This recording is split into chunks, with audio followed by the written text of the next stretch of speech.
Franklin Myers, Alante Taylor, Cordero Flott, and more. The two-tone blue made it official with trading Tavondre Sweat to the New York Jets for Jermaine Johnson. Last night, the Dallas Cowboys traded with the Titans as Tennessee is acquiring defensive lineman Solomon Thomas and a 7th-round pick swap. Thomas reunites with head coach Robert Saleh and former teammates John Franklin Myers and Jermaine Johnson from their time in New York with the Jets. Elsewhere in the NFL, free agent quarterback Kyler Murray is set to meet with the Minnesota Vikings today, and guard Landon Dickerson has agreed to a revised 2-year contract with the Eagles for $36 million. Last night of the pitch, Nashville SC drew 0-0 in the first leg of the CONCACAF Champions Cup versus Inter Miami. The second leg will be in Fort Lauderdale March 18th at 6. The boys in gold will travel to Columbus this Saturday to take on the Columbus Crew. Tonight on the ice, the Nashville Predators look to continue their winning ways as they face off against the Vancouver Canucks. Pre-game coverage begins at 8 with puck drop to follow at 9 right here on the Game Nashville Sports Network. For more, log on to thegamenashville.com. Your sports live here on the Game Nashville Sports Network. Your sports live here. WBUZ HD3 Laverne. We are the Game Nashville Sports Network. ESPN 94.9. The Fan. 30 years of the best sports talk in Middle Tennessee. It's the George Plaster Show, featuring Tennessee Sports Hall of Famers Kelly Holcomb and young gun Billy Derrick. And now, here's your host, George Plaster.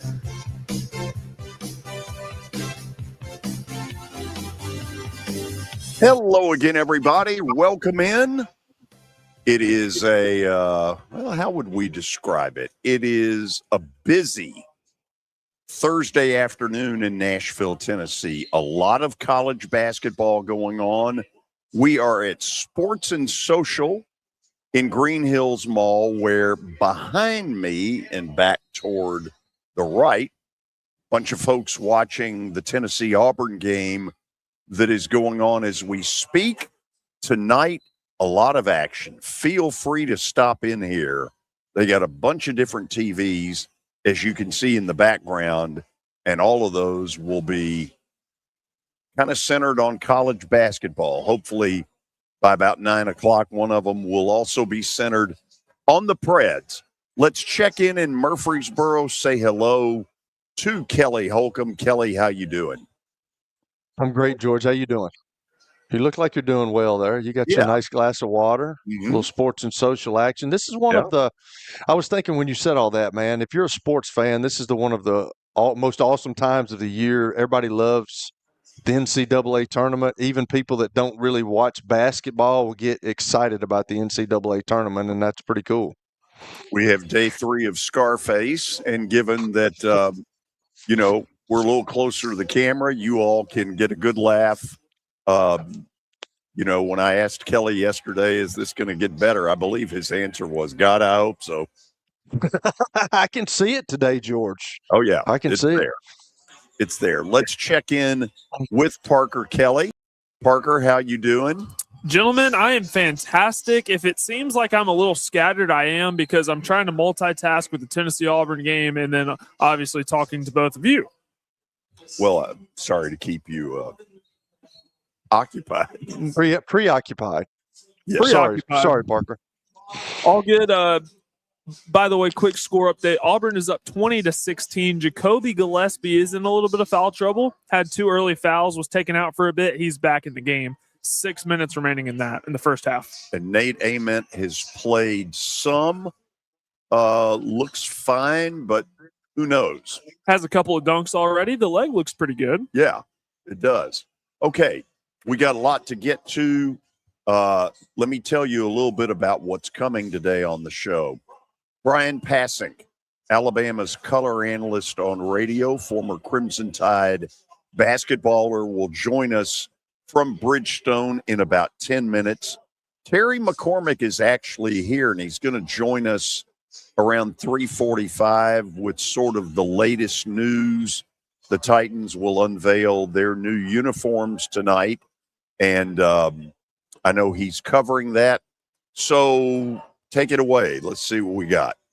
All right. Another loaded update, Brando. Hit the music. All right. Let's go ahead and start with some scores from last night. In the SEC tournament, Session 2. Whoa. Give me today's scores. You don't want last night's I don't scores? give a damn about last night. All right. It's today. Scratch that. We'll rip that up. Let's start today from the games that have gone final. Earlier today, shocker in the MAC quarterfinals, UMass, the Minutemen, upset Miami, Ohio, 87-83. Miami, Ohio, no longer undefeated, and according to Lenardi, they are in the last 4 in. Oh, wow. It was coming at some point, Kelly. They were playing some dangerous ball. Lots of close scores. When Lee joins us today, we're going to get him to speculate on how many of the people in that room ultimately deciding are going to say Miami of Ohio out. Interesting to know. In the Atlantic 10, George Washington 66-62 winners over Fordham. They will advance to the quarterfinal round in the Atlantic 10. In the ACC, Virginia takes down NC State 81-74. Virginia is in the semis. In the Big East, St. John's and Rick Pitino dominate his former school, Providence. And this score is going to appear a little bit closer, but it really wasn't that close. 85-72. St. John's is in the Big East semis. In the Big Ten, Ohio State takes down Iowa 72-69. Ohio State's looked pretty good down the stretch. In the Big 12, Iowa State actually came back from behind and beat Texas Tech 75-53. Iowa State's defense continues to flex on people. And in the SEC, Big Blue gets to stick around one more day as they took down Missouri, or Missouri, as my grandma used to say, 78-72. Kentucky in spurts, Kelly, played really well today. That's the problem. It's always in spurts. And when they play Florida tomorrow, spurts aren't going to work. Yeah, but it's one game, and you never know what's going to happen. I mean, we talk about a lot of teams like that, and I think Kentucky's one of those teams where you really don't know. It's got to be kind of crazy if you're Mark Pope and you're the coach, just what team is going to show up and how we're going to play this game. And they've squeaked out these two, and you never know. I mean, it's basketball, and if Florida doesn't shoot the ball well or do what they do well, right. Down the stretch, you never know. I mean, Kentucky could win that one too.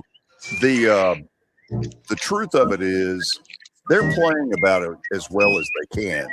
And it's very possible that nobody in this league can beat Florida.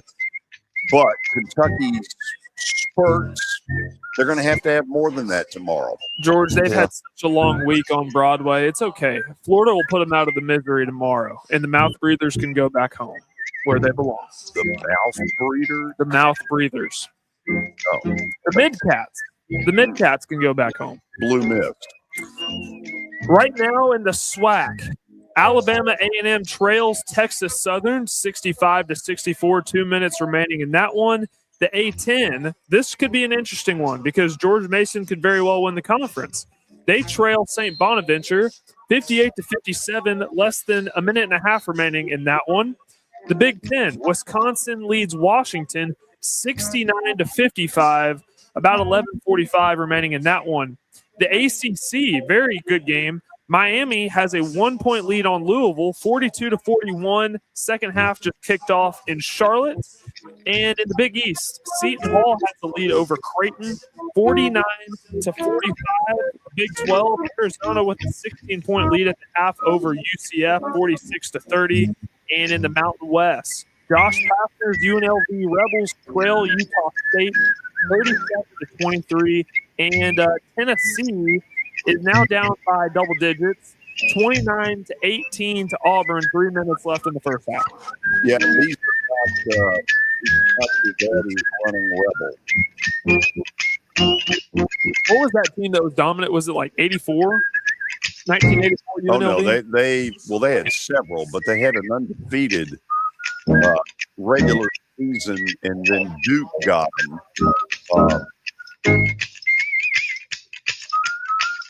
Are we done with the scoreboard? Yeah, we're done with the scoreboard. I was waiting to see if you knew the year. I want to say it's 90 or 91. Duke beat them in the semifinals of the tournament, And there was this belief that in the regular season that they had never been challenged. And I think there's some truth to that.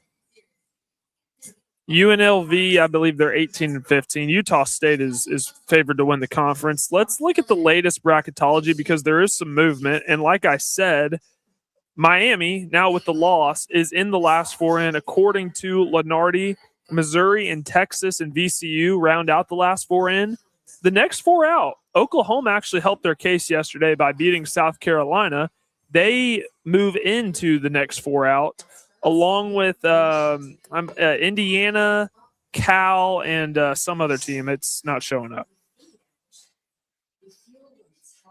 Yeah, I can't find it. But that's the those are three of the four in the next four out. So New Mexico? Maybe? Yeah, actually, it is New Mexico. You're right. So that's Lenardi's latest. So something to keep an eye on there. So George and Kelly, the Big Ten has asked the NCAA to pause tampering inquiries because basically I read this article today on ESPN. They said in this letter that they sent to the NCAA that the current guidelines, the current rule structure is so, pre-NIL that this new age kind of conflicts with those rules. So they're asking them to pause the tampering inquiries so that they can create a new structure. I think the Big Ten is right, but the NCAA creating a structure is not going to work. Is it the Big Ten or the Big 12? It's the Big Ten. So, Kelly, in all honesty, how do you curb the tampering? I don't know how you do that, George. I mean, they've it happens in every league. I mean, the NFL gets, they've had tampering problems in the NFL. You got to hit them in the wallet some way. That's the only way when it comes down to money, we're talking about money all the time. But, if you're going to stop it, then you're going to have to start imposing fines on people for doing it. And, it's going to get probably involved in the courts and things like that. And then, he said this and who said that and who knows what goes, but I don't know how you can. I don't know how you can do that, George. I've thought about that before. Like, there's so many ways to do that nowadays, and to tamper and try to get somebody else, another kid, or whatever you're doing. I just don't know how you can curb it myself. Well, there have been a couple of things that have happened this week. Number one, Auburn sent an assistant to a Conference USA tournament game down in Huntsville. And that got some people's feathers riled up. And then the head coach at South Florida basically put it out there saying, for all you chumps who think you're going to tamper with my players, stuff it. Yeah. Oh, wow. So he's starting to get pissed. Sure sounded like it. Starting may be an understatement. He's been there for a while, it sounds like. Hey, well, he can say that all he wants to, but good luck with that. So I saw this today. This was reported by Ross Dellinger of Yahoo Sports that an anonymous SEC president said that the conference might be forced to go their own way. And that's interesting because there are going to be some meetings in Nashville this week, and SEC executives are set to hold that discussion then. Yeah, I think what they're kind of saying is, look, we're going to set the tone. You all follow along or get out of the way. I mean, Kelly, I don't know if they can deep down really do it, but they're certainly threatening it. Yeah, man, that's kind of a hard stance right there. Go out on your own. I would think you threatened it before. It seems like they've been threatening it for like 2 years. I would think you would have to have the Big Ten behind you. I don't know. That's kind of tough. Well, it may be them posturing to say to the Big Ten, here's what we're going to do. You better get on board. Now, whether that happens or not, I don't know.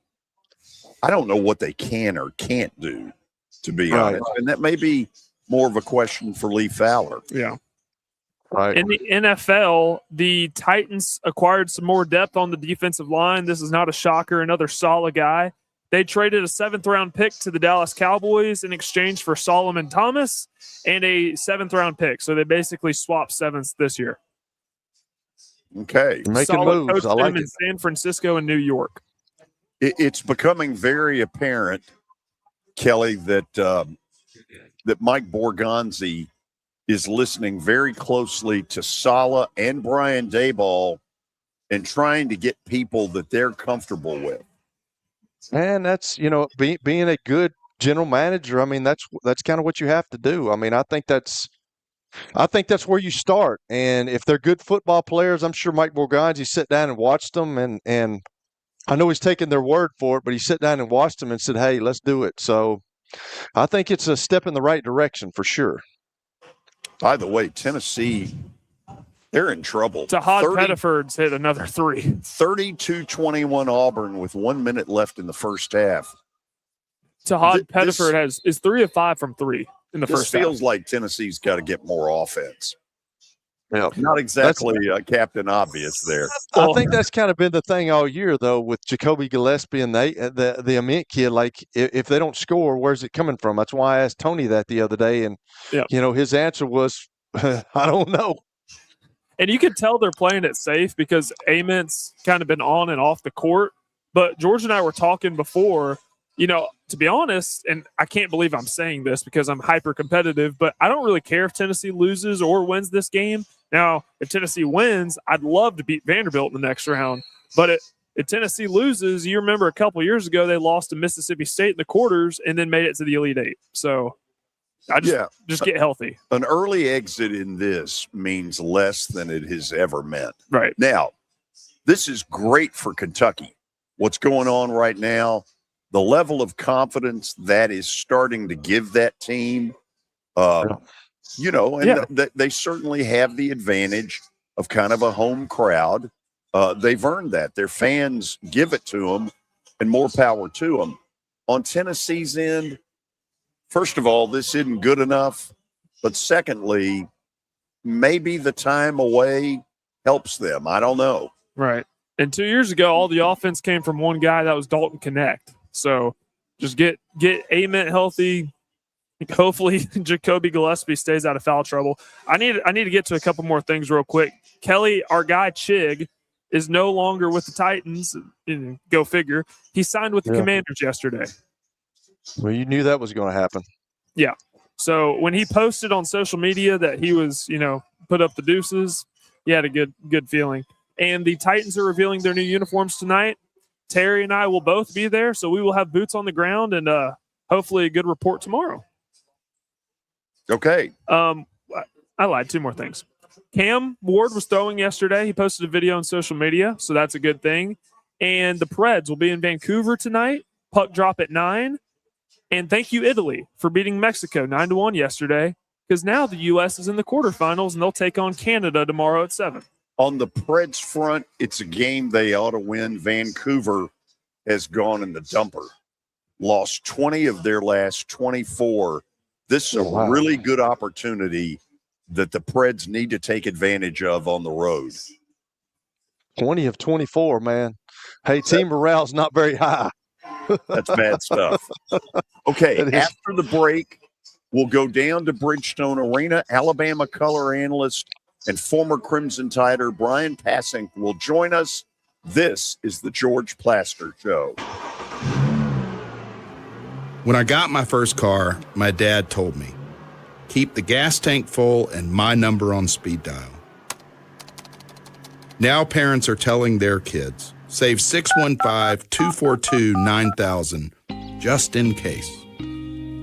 I'm Blair Durham.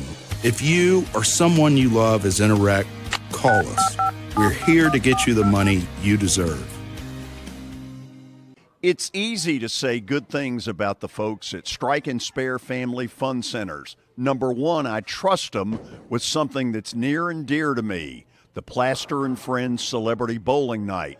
But more importantly, I see the fun people have. They enjoy the bowling, they enjoy the camaraderie, and you will too. Come by any of their locations and get ready to have some fun. Are you looking for expert medical care in Nashville without leaving your home? Medical House Calls brings concierge-level health care directly to your door. Whether you need urgent attention, ongoing primary care, revitalizing IV therapy, or medically guided weight loss, our experienced providers are just a phone call away at 615-838-2375 or go online, medicalhousecalls.com. At Wilson Bank and Trust, we believe you shouldn't have to choose between personal service and digital solutions. As your local independent bank, we're proud to offer the relationships and trusted service you expect, along with the tools and technology that keep you moving forward. So whether you're growing a business, buying a home, or planning for the future, we're here to help. Because this isn't just where we work, it's where we live too. Wilson Bank and Trust, here to get you there. Member FDIC. If you are paying too much for your health insurance, you know what? You need to contact the folks at Pancoast Benefits. Pancoast works with businesses and individuals to tackle the high cost of health insurance. Whether you're a business owner, large or small, self-employed, between jobs, or over the age of 65 and in need of a Medicare plan, Pancoast can help. They make understanding your benefits less difficult and more personal. So check them out today, pancoastbenefits.com, or call them at 615-292-3400. 615-292-3400. ESPN Radio lives here. Your sports live here on ESPN 94.9 The Fan.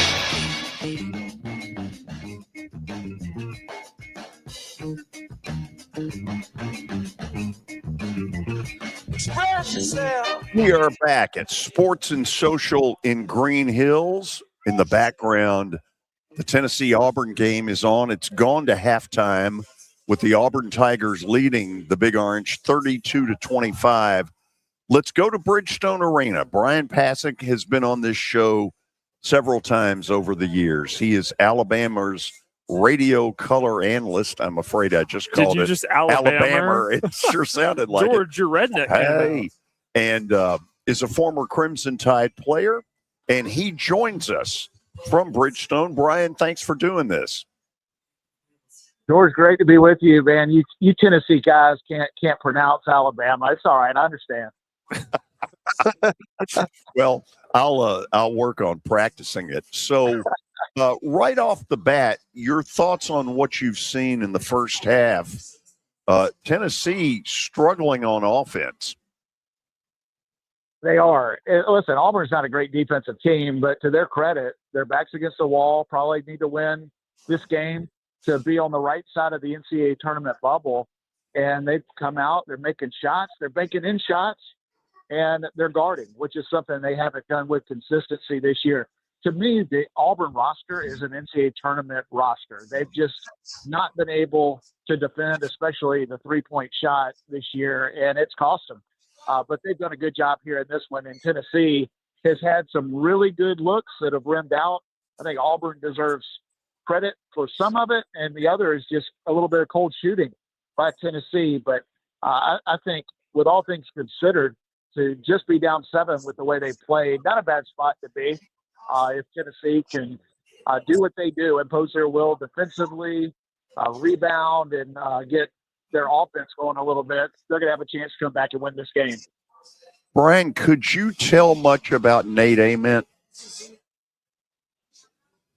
He looked good to me. I mean, listen, I'm sitting up in the corner. I don't have the best seats for this one, but he looks pretty good. I know that he's been banged up, as have several of these balls, but he came out, knocked down a 3. Looks like he's moving around pretty good. I don't know if he's fully healthy. I don't know that many players are this time of year, but he's a terrific player. And if he gets going, the Tennessee Volunteers are going to go far in this tournament and in the NCAAs. Help me with this. And I ask this because you played, and I certainly did not play on that level. The Green Hills Y is hardly SEC basketball.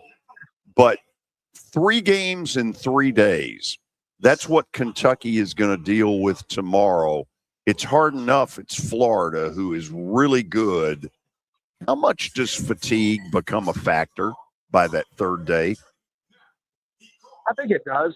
I think, you're trying to hope for momentum, and you've won some games, and there's something about winning tournament games that makes you a little fresher, a little less tired. And I think Kentucky will be feeling good about themselves, and also they're going to have a home court advantage here in Nashville, as they always do. So the crowd is going to be fired up.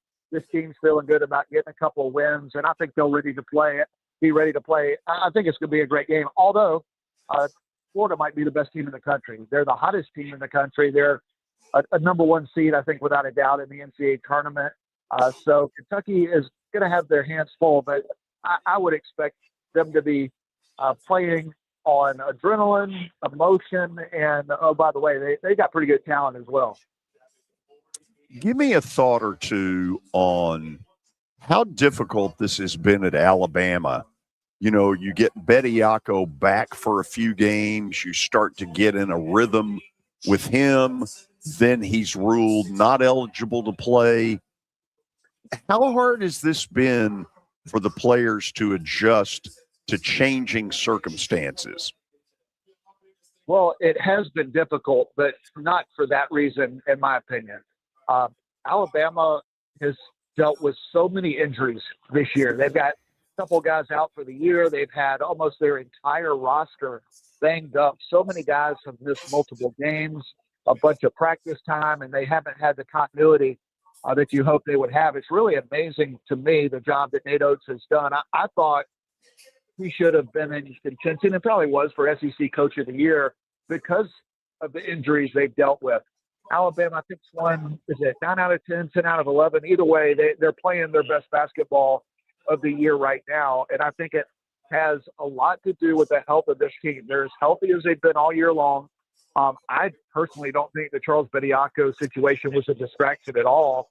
It was unfortunate, in my opinion, he wasn't able to play, and that is based on so many other players in similar situations, not exact situations, but similar situations that have been ruled eligible.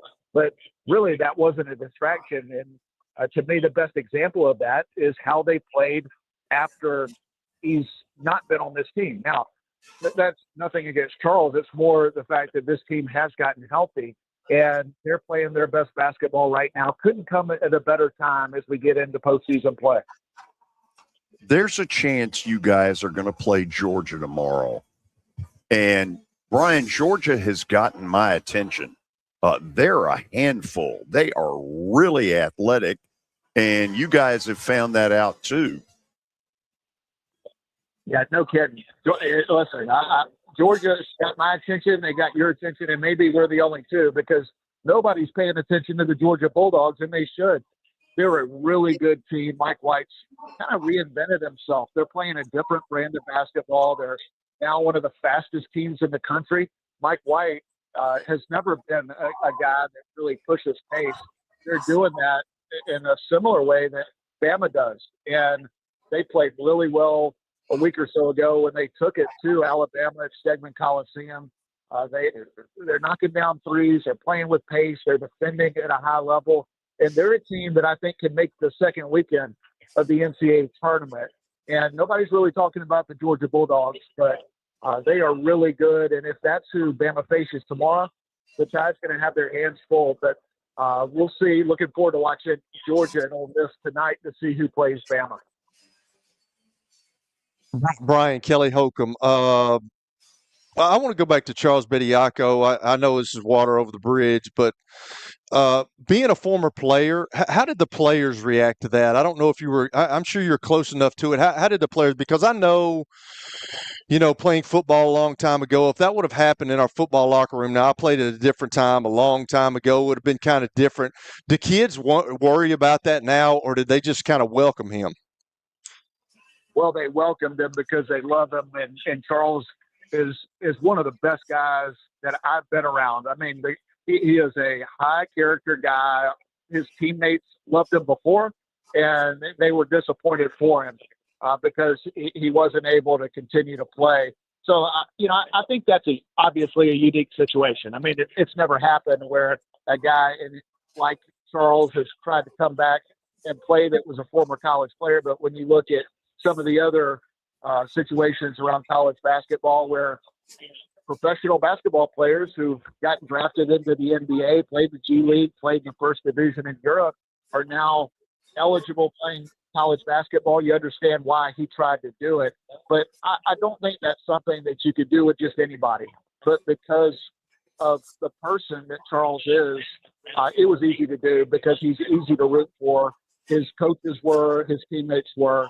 And so it wasn't a situation where it had any negative effect in the locker room at all. So I'm kind of intrigued about Nate Oates. Give me a little bit about Nate Oates. I mean, do you think this is maybe his best coaching job?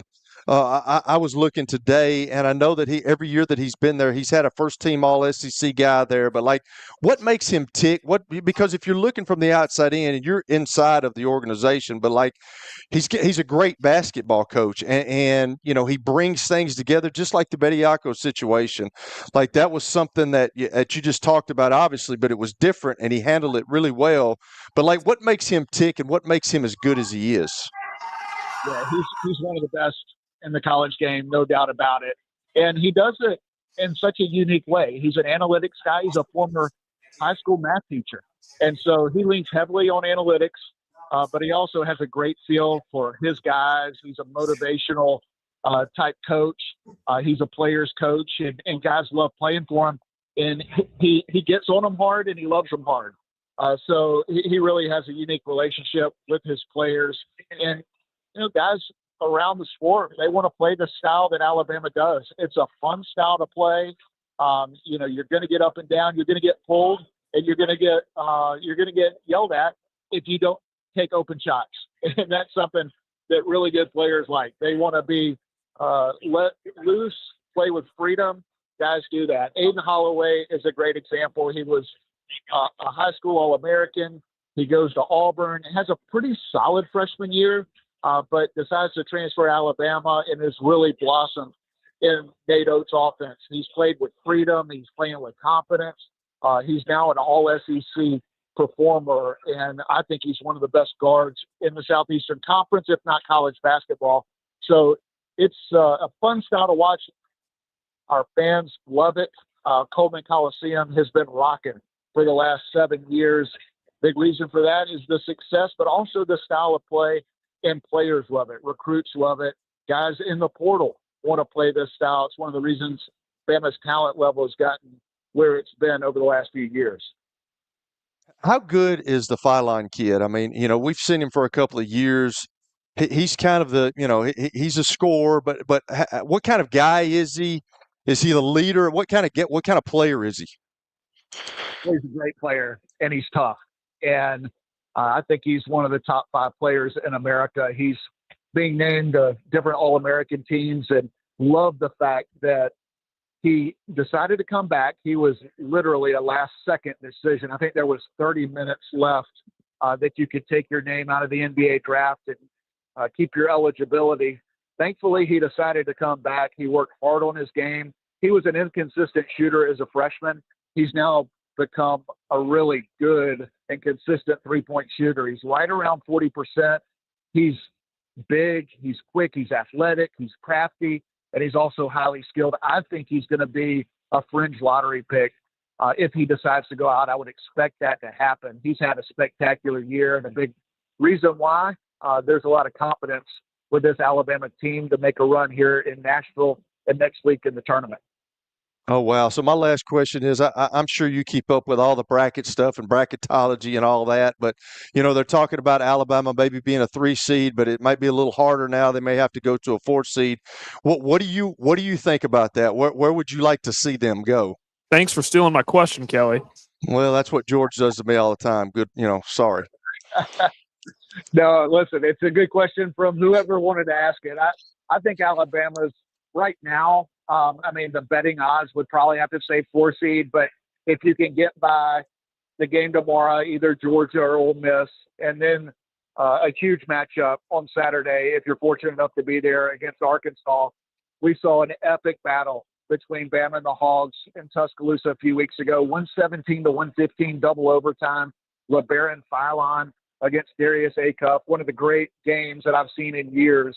And hopefully we have that again on Saturday. I think if Alabama wins that game, I think they put themselves in a great position to be a 3 seed. But 3 or 4 seed regardless, I'm going to sleep really well on Saturday night before Selection Sunday, unlike some teams that are on the bubble. Alabama's been on the bubble so many times over the years, and I've kind of gotten used to this being an NCAA tournament lock under Nate Oates. All right, Brian, Parker Kelly here. I want to ask you, we're going to get into the X's and O's here of Nate Oates' offense, because you know the saying, you live by the 3, you die by the 3. And when I watch Nate Oates' offense, it's a lot of threes, obviously, but not a lot of mid-range jumpers, right? Everything is either a layup, a three-pointer, or the points come at the free throw line. What allows Nate Oates' offense to be so successful running this style of offense? Well, like I said, he's a math guy, and it's all about efficiency. And he wants his guys to take the most efficient shot each and every possession. And if that's an open 3, it's an open 3. If it's a layup, it's a layup, or get to the free throw line. Typically, mid-range jumpers are the least efficient shot on the floor. Now, with that being said, if one of his players takes open mid-range jumpers, he never says a word to him. And LeBaron Philon and Aiden Holloway have a really nice mid-range floater game, and they've had a lot of success with it. If you go back to the Tennessee game, Alabama was able to tie the score on an Aiden Holloway mid-range floater and win the game on a LeBaron Philon mid-range jumper. So this Alabama team definitely prefers layups and threes, but if they're open from the mid-range, they're going to take it. And this offense is really fun to watch as a result. And you're right. Alabama seems to be trending up at the right time. You know, this is when you want to be playing your best basketball. Is it just a matter of guys are getting healthy, or what's allowing them to play their best basketball at this point in time? Well, typically over the years, his teams have gotten better as the year progresses, because this is a unique style. In today's college basketball, you have essentially a new roster each and every year. So it takes some time for guys that have played in different systems to get used to it. So typically that's been the case, which is great, because in this sport, more so than any, you want to be hitting your stride late February into March. His teams typically do that. But because of the injury situation, I'd say it's even more so this year, because this team has been the most banged up team that I've ever been around under Nate Oates. Now, they've been able to overcome it, finish with a 2 seed in the SEC, but they've got some guys that are now feeling better than they have in a long time, starting to play their best basketball individually, which translates into this team winning a bunch of games that they were able to late in the season and build some momentum coming into the postseason. And this will be my last one. So we all know that it's kind of Florida and there's a gap, and then whoever the next best team is in the SEC, whether that's Alabama, whether that's Arkansas, Vanderbilt, whatever. Last time Alabama played Florida absolutely dominated in the paint. And this was a point in the year when Alabama was struggling a little bit. Now that they've kind of gotten their act together, and I'm going to ask you to predict a little bit, and this may be a couple games away, but how do you think Alabama would match up right now against Florida? Well, I think right now, pretty much anybody in the country has a hard time matching up with Florida. I mean, they're great. They're the defending national champs, and they're the hottest team in college basketball. So it's not going to be easy for anybody. But to answer your question, I think this team matches up better with Florida than they did in the first matchup because of health. This team was about as banged up at that point as they've been all season long. They're much healthier now. Is that enough to get over the hump and beat the Florida Gators? I don't know. I just hope Alabama gets the chance. You're going to have to win a couple big games to get there. First tomorrow against probably Georgia would be my guess, and then probably Arkansas. So far from givens, but would love the opportunity to get another shot at one of the best teams in the country in Florida. Okay, so Brian, let's be honest with everybody. You don't get a lot of compensation for coming on here, but I'm offering you a sort of a semi-gift today for coming on. Late in the evening in the press room, they are serving terrific cookies like that make NHL pucks look small. Have an extra one. On you. Wait a second. I didn't get paid for this. I thought this was part of my NIL deal that we talked about. But hey, listen, I'll take the cookie. I didn't think I was getting anything. I'll take it. Well, ask Thompson about compensation. See what he tells you. I understand. Hey, I'm just happy to be on with you guys. I appreciate it. Whether you pay me or just keep me from watching the beginning of the second half of Tennessee and Auburn. You know what? Get out there and watch it. Appreciate you coming on, Bryan. Always enjoy it. Thanks, guys. Bryan Passink, former Alabama Crimson Tide basketball player, now their radio color analyst. Real quickly, 38-31 Auburn, about 2.5 minutes into the second half at Bridgestone. After the break, Terry McCormick, Titan Insider, Main Street Media, will join us on site, a rare public appearance on the George Plaster Show. When I got my first car, my dad told me, keep the gas tank full and my number on speed dial. Now parents are telling their kids, save 615-242-9000 just in case. I'm Blair Durham. If you or someone you love is in a wreck, call us. We're here to get you the money you deserve.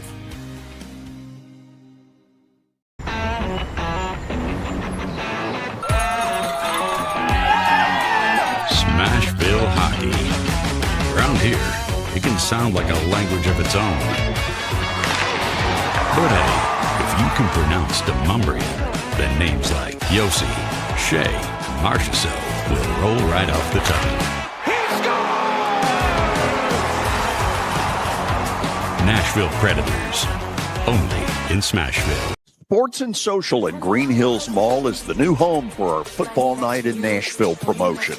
Their food is terrific. Their TV setup looks like a racing sports book in Vegas. And if you're a sports fan, you can't beat it. Starting September the 4th, we'll broadcast from Sports and Social every Thursday night. There's Pop-A-Shot, great football, and the chance to win a beautiful Mikey's Motors golf cart. See you at Sports and Social in Green Hills Mall. The George Plaster Show. Here's Officer Darren Hoskins for the Metro Nashville Police Department. The Metro Nashville Police Department is on the forefront of policing in this century, and I'm glad I'm a part of it. I'm glad I get to find other good officers, other future good officers. And if you're watching today, or you yourself or someone you happen to know is interested, join MNPD.com. Feel free to reach out to us because we need good officers, and it's a great city to work for. You've heard me talk about the putting zone. Well, guess what? It's now open, and it offers a revolutionary indoor golf experience featuring state-of-the-art putting surfaces designed to replicate real-world course conditions.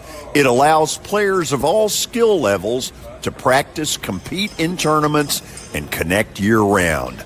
Go by and see them at 3040 Sidco Drive and tell them Plaz sent you. To replicate real-world course conditions. It allows players of all skill levels to practice, compete in tournaments, and connect year-round. Go by and see them at 3040 Sidco Drive and tell them Plaz sent you. It's the George Plaster Show. Your sports live here on 94.9 The Fan.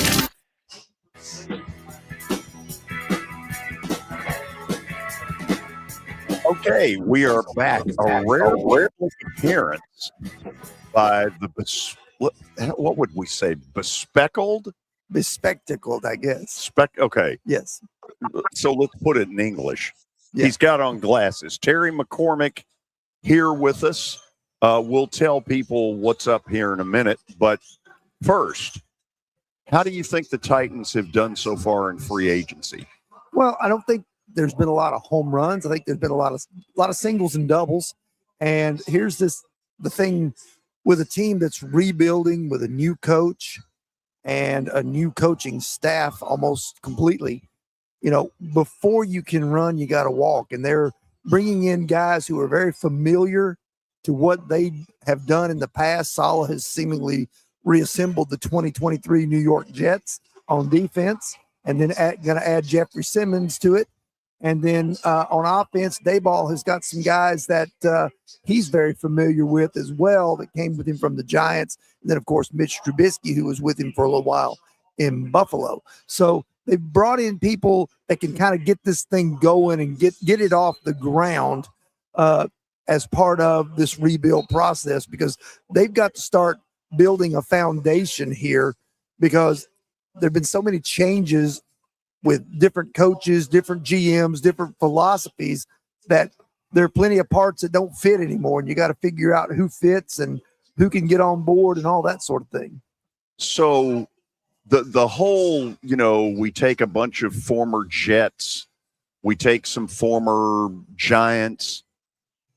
That feels like a mixed bag to me, because it's not as though either one of them did any winning. No, they've not won any Super Bowls recently, that's for sure.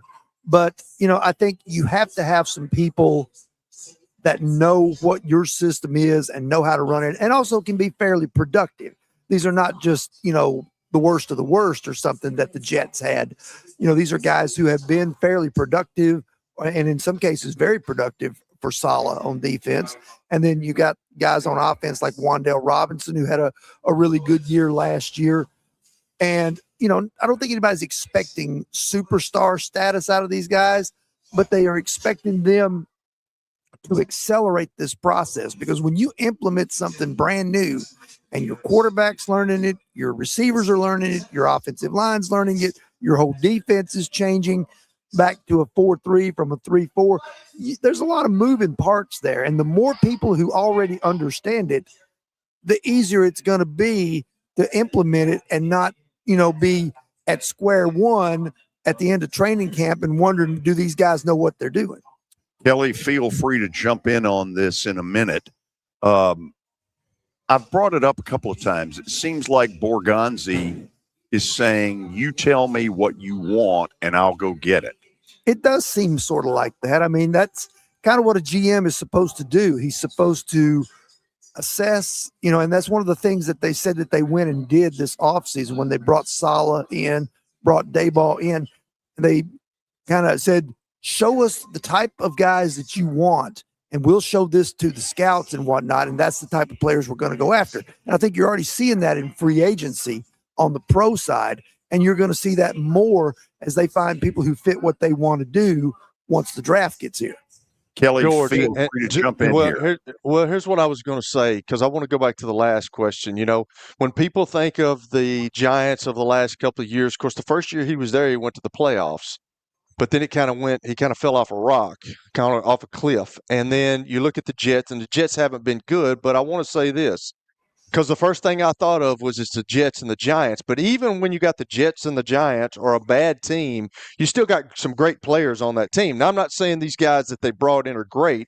Like, it's not a Myles Garrett or anything like that. But the Cleveland Browns are pretty bad. But Myles Garrett is the guy that sticks out. Or, kind of like the Las Vegas Raiders, Max Crosby is the guy he's been in the news with all that. But he's still one of those transitional players and generational players. So, I don't think you can look at it like that. And I think, Terry is absolutely correct. You have to have guys. I told y'all the other day, that's the reason that they brought me to the Cleveland Browns. I went with Bruce. I knew the offense. I'd backed up Peyton. He wanted me to come help with Tim Couch and help him with the offense. And eventually I ended up starting at Cleveland. So, you want to bring guys that are familiar with your system, that are familiar with your culture, and they can help bring that on a little bit faster. So I got to give it to Mike Borgonzi. He's listening to his coaches, and Brian Daboll's, he's got a lot of experience. Robert Saleh does too. So I kind of like where they're going. Yeah, I think, one thing you can say about that, Kelly, is that everybody here is attached together. So if it works, everybody's going to move forward together. And if it doesn't, then everybody's going to be accountable for it. That's true. I mean, that's true. They're all in it together, and I'm sure Robert Saleh's telling those guys, "Hey, man, we're trying to build something here, and we didn't. When we were together the last time, it didn't work out. But let's take the experience of what we've learned at the New York Jets or those guys at the Giants. Let's take that experience and let's build something here in Tennessee that can be good, and we can stay here and we can win together." Terry, is there a scenario where they look at Max Crosby? I don't think so. From what I've been seeing, Crosby's probably going to stay a Raider, and they're going to keep him through this year because I think there was some guaranteed money tied to him being on the roster today or tomorrow or something like that. So if he were to be moved, it would have to take something coming together really quickly. And, as much as this team needs pass rush help, I don't know that a guy like Crosby by himself would put them over the top and make them a playoff team. This team's got to walk before it can run. I mean, I know Titans fans don't want to hear that, and they're tired of hearing that after back-to-back 3-14 seasons, but there's just not enough pieces to win here right now, and I think that's part of what they're doing in free agency is going out and finding pieces that can come in here and help change this culture and turn this thing around. So how much closer do you think they are? Well, I think a lot of that will just kind of depend on the draft as well and see where they can get, because I think the one thing, as I say, you walk before you can run. I think the one thing that this team needs now, even though they still got holes to fill, they got to, they may have to find a center unless Schlottman is the guy that they want to go with, or Slater, who's, in his second year. But I think once you lay the foundation, then you start looking for those difference makers. You hope Cam Ward turns into a difference maker. But until he does, or if he doesn't, you got to have people who can help him. And, to me, you got to get a difference maker with that number 4 pick, whether that's Jeremiah Love on the offensive side or whether that's somebody like Bailey or Bain on the defensive side. Were you surprised about Cushenberry? Not really. I mean, honestly, he didn't play very well last year coming off the Achilles, and Corey Levin actually played just as well as he did. It was Corey Levin in the middle of that offense when they finally got the running game going against the Cleveland Browns up there in that game that they won. And actually, I was kind of surprised that they didn't try to retain Corey. He went and signed with Bill Callahan down in Atlanta. Are there any more moves left? Oh, I'm sure there will be. I'm sure they'll continue adding in free depth. Agency. Yes, I'm sure there will be. Now, there will be waves of free agency. There may be another guy or two added in the next few days, and then in a week or so, the focus will turn entirely to the draft, and they'll start looking at bringing in guys with 30 visits, going to pro days, all those sorts of things that go on every year. And then once the draft is over, whatever hole they feel like they didn't fill in the draft, they'll go back into free agency. There'll be some guys who'll be cap cuts. There'll be what's left over that didn't get signed here in this first couple of weeks. And they'll reassess and say, well, maybe this guy can help us some at linebacker, or maybe this guy can play a little guard or something like that. And they'll continue tinkering with the roster throughout much of the offseason. Okay, I know there's not a lot you can tell me, but I know you've seen at least sort of some secondhand stuff about new uniform. What can you tell me? Not a lot, but I can tell you I think people will like them. I really do think folks will like them. It's a good look. I'll leave it at that. Yeah. The last go round, to me, the dark blue on dark blue looked like vomit. I just thought it was god awful. Have they gone with some company that has said, hey, here's what you need to do? Well, I think Nike helped them design these uniforms. Okay. Nike, wow, it is. Nice. George, I got one. I got one question. Can I go? Yep. Hey, me being a quarterback, we saw, which is kind of crazy to me, but we saw the Las Vegas Raiders, who spent a lot of money in free agency, but we saw them pay a center $81 million. Like, what are we doing offensive line wise? What are the Tennessee Titans doing offensive line wise? And are they going to take guys in the draft? You think? What is that transpiring into? Well, I think you're right to be concerned about that. I think there's still issues at center, issues at right guard. The Volson kid from Cincinnati, I think he could possibly start at right guard. He missed all of last year with a shoulder injury, but up until that time, he had started 48 games for the Bengals. So he's not inexperienced. He's a guy that if you don't find somebody else, you don't bring back Zeitler or you don't get one of these veteran right guards, that he's a guy that could probably fill that role. You maybe want to bring somebody in to have a little competition with him. Slotman looks like the leader in the clubhouse right now at center, unless it's Jackson Slater giving him a run. And I'm guessing right now it would be a competition between those two. But I think they're probably still on the look to see if there's somebody out there maybe that they can upgrade with.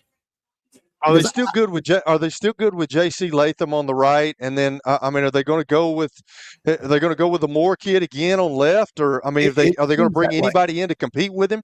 It seems that way. About a 30-second answer. It seems that's the way they're going to go at the tackle spots. I mean, you've got a lot invested in those guys.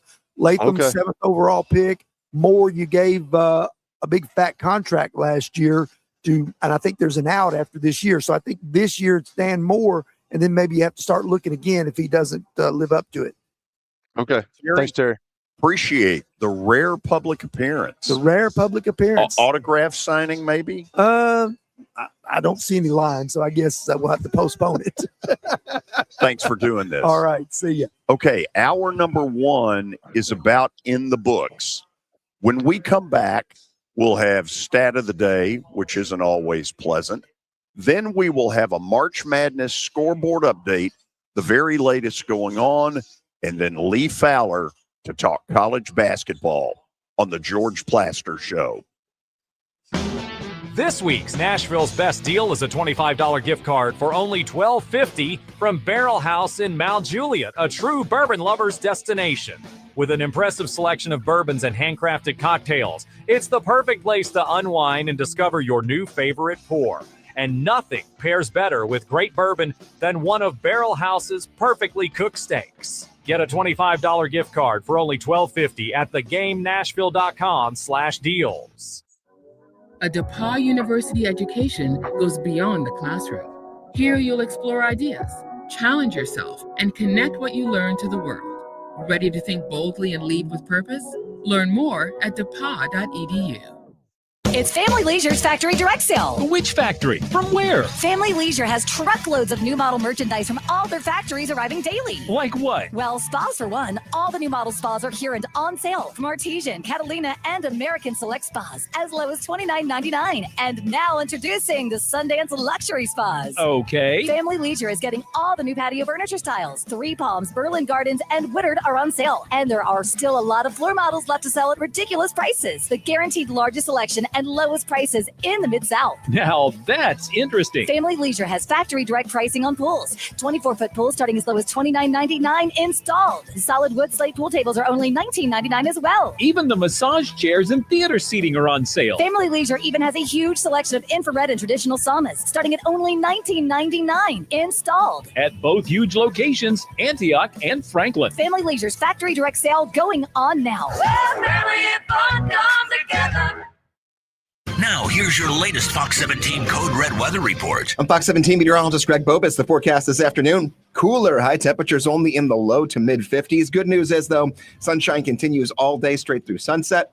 Overnight, temperatures falling back into the 30s. Your sports live here on the Game Nashville Sports Network. Winterfest is coming to Duck River Raceway Park Saturday, March 14th. The ultimate super late model series storms the track, racing for $6,000 to win. Plus, a full night of action with 602 late models, factory stocks, open wheel, pure pony, front wheel drive, dwarf, bomber, and economy 602. Plus the fan favorite Enduro with $1,000 to win. Pits open at 10 a.m., grandstands at noon, drivers meeting at 1. Winterfest 2026. Big money, big fields, and non-stop racing at Duck River Raceway Park. Don't miss it.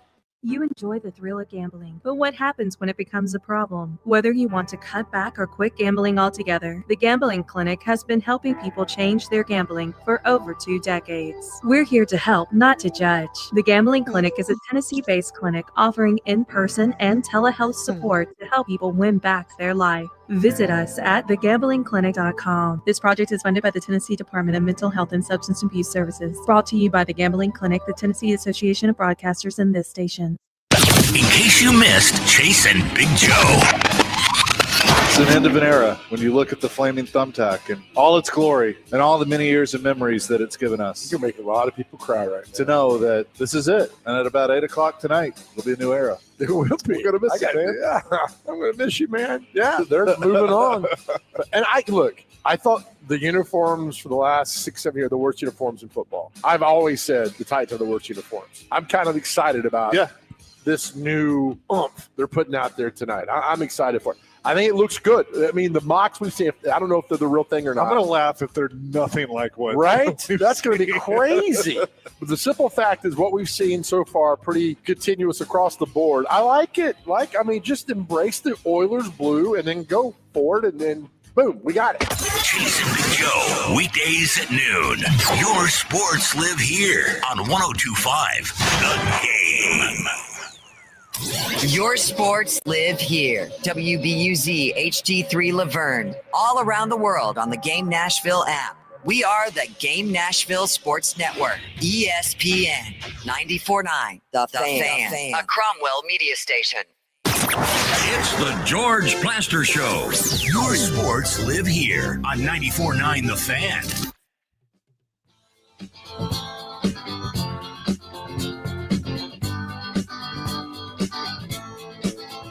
Time for our stat of the day, brought to you by Apple Collision Centers. Oh my gosh. Who won the SEC championship last year?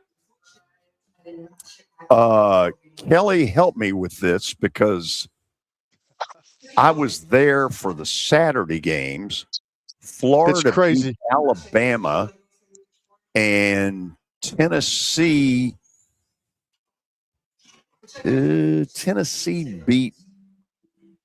I don't know if it was Auburn. This is so easy because I'm at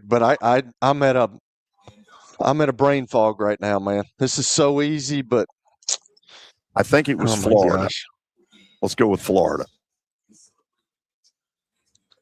Thank God. There you go. Good. Thank goodness, George. That was good. Okay. Before Lee Fowler joins us for what ought to be some very interesting stuff today, we get you the very latest on what has gone on all day long in college basketball. We call it the March Madness scoreboard We are update. seeing double George, and that is not a good thing. No. Hold on. I'll fix that after I give this award-winning scoreboard update. Brando, hit the music.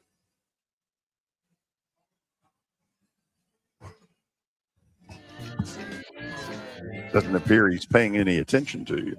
Okay, that's fine. We don't need it. UMass.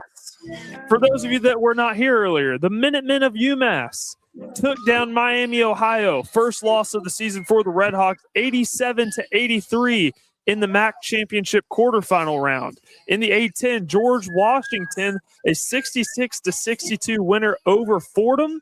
Virginia took down NC State in the ACC quarterfinal, 81-74. St. John's dominated Providence, 85-72, Big East quarterfinal. In the Big Ten, Ohio State took down Iowa, 72-69, really good game. In the Big 12, Iowa State flexed with their defense as they beat Texas Tech, 75-53.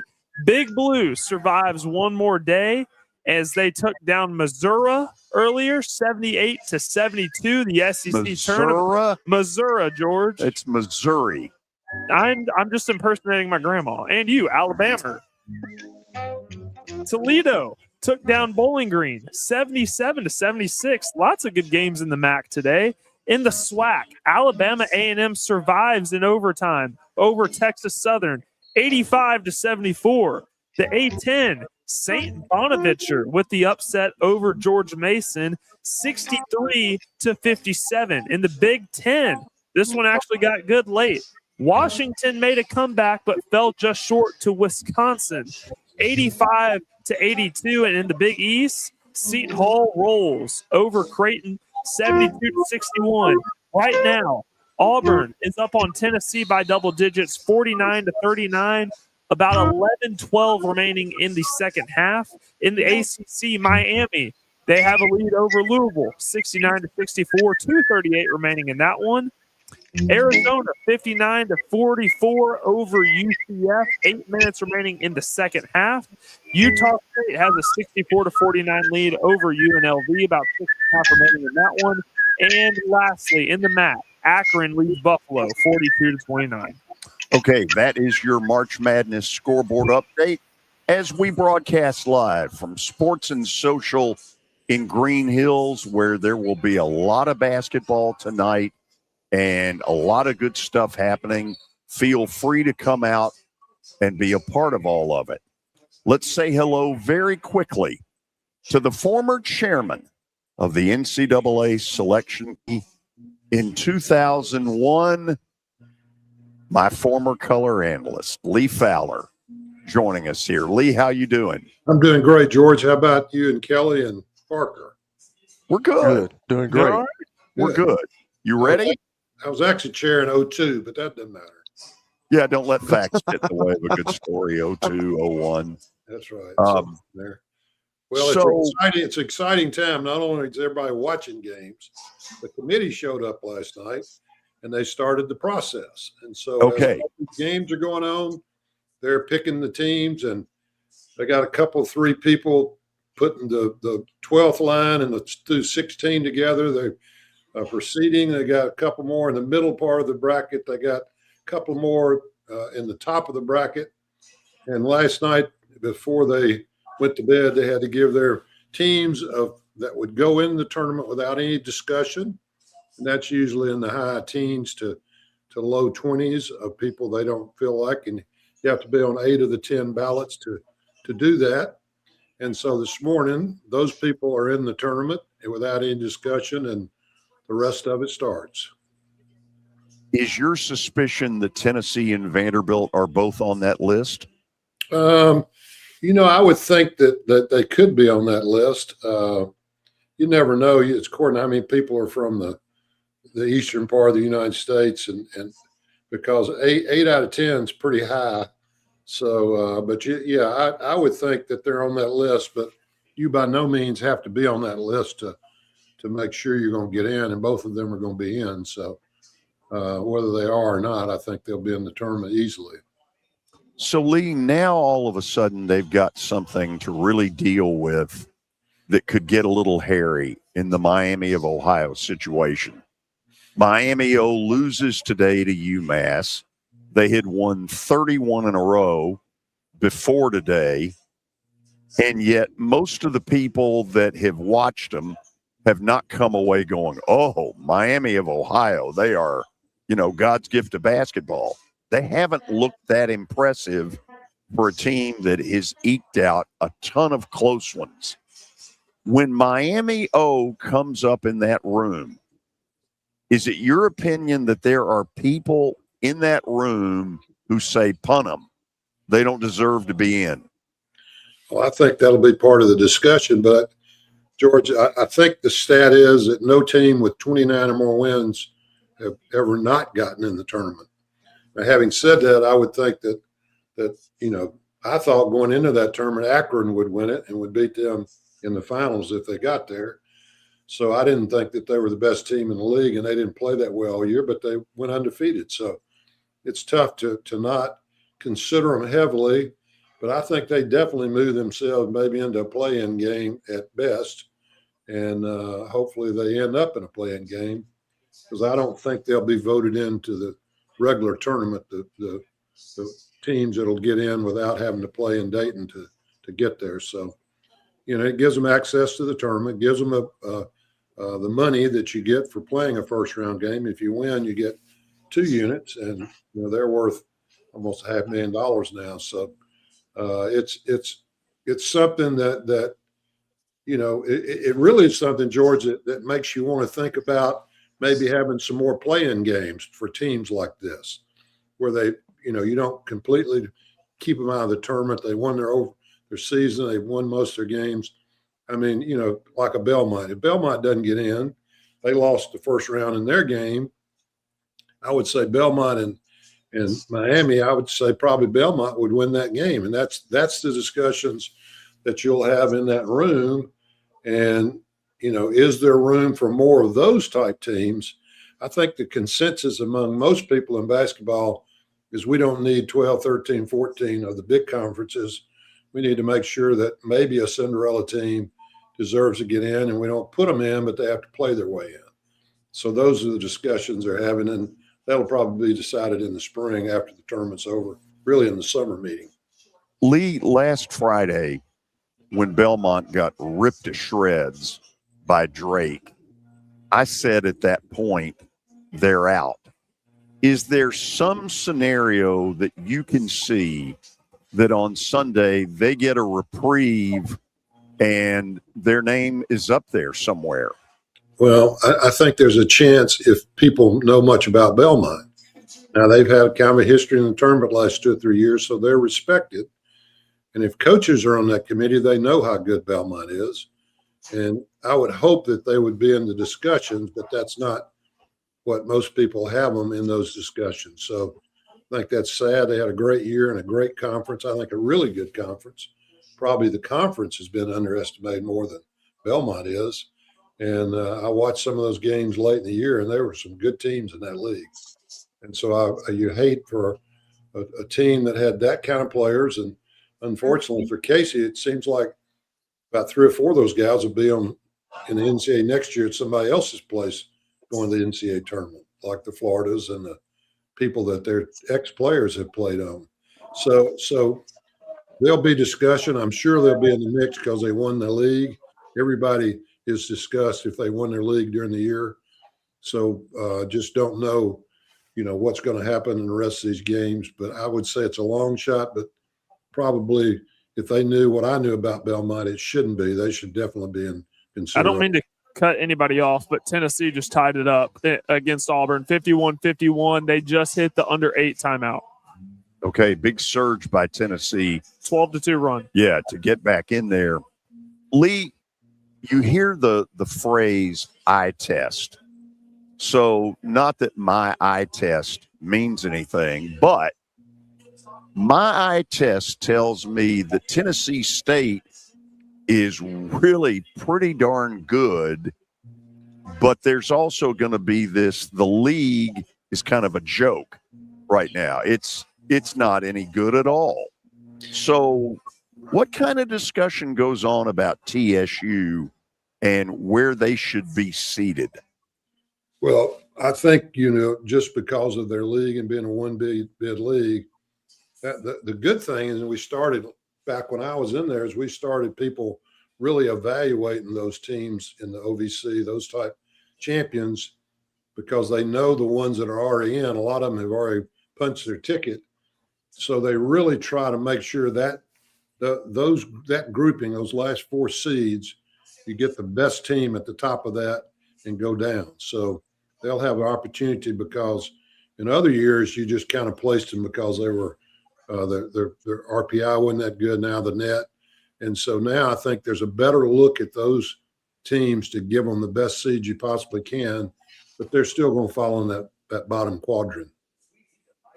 Lee, is being a part of that fun, or does it become, as you're trying to split hairs, a headache that you're like, why did I sign up for this? No, it was fun. It was the most fun thing I did in college athletics because you really have 10 people in the room that are trying to get it right, and getting it right finally comes down to 2 out of 4 teams that get in and 2 that don't. But seeding's important also, and so no, it's a great privilege to be able to have done that and still get to go to meetings and visit with alumni. Visit with the present staff now and hear the stories and that sort of thing. But they really want to get it right. And, the talking heads on TV we used to kid about that Dick Vitale had 82 teams in the tournament because as far as he was concerned, everybody's in the tournament. And, you know, they'd win a game and he'd say, oh, they're in the tournament. There's no way you can keep them out. Well, the problem was you could only get 64 in there and 68 late in my time on the committee. But so you want to get it right because you know what it means to people. And, you know, we also put the pods in when I was the chair where people stay close to home. And that was not to give the best teams the advantage. That was give people that only get in it once in their lifetime to have their parents and stuff be able to get to the games and the same locale if you can make it all make it work out. But it's an honor to have been a part of that. And still, you know, everybody wishes that there were a few more coaches on the committee. There aren't as many coaches that are athletic directors now. They're coming up a different way than they once were. But that was always, you know, Sim's son is the chair this year, and he definitely would qualify as that. He was a player, and he was around his daddy so much. But there's not as many basketball guys on there that a lot of the coaches feel like there should be. But it's also an honor to be put on the committee, and so it's a fun time. You're away from your work about a month, and that's not fun because things happen at your university during that time. And so it's a great compliment to have been chosen and also chosen as the chair and really fun to be on the committee. Okay, let me ask this because it may come up at the end. You sent me a list yesterday. You've done a bunch of work on who you would have in and who you wouldn't have in.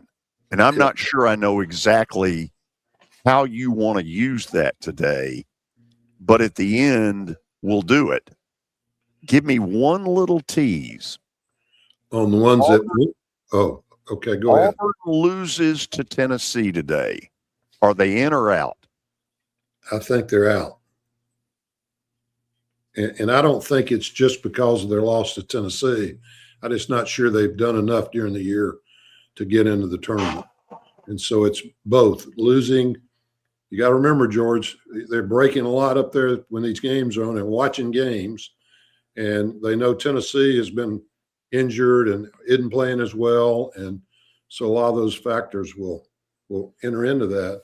And you don't have very many discussions at all while you're watching TV. So all 10 people watch it. And then when you go back into meetings, you start discussing the things. So I think Auburn won't be in if they lose today.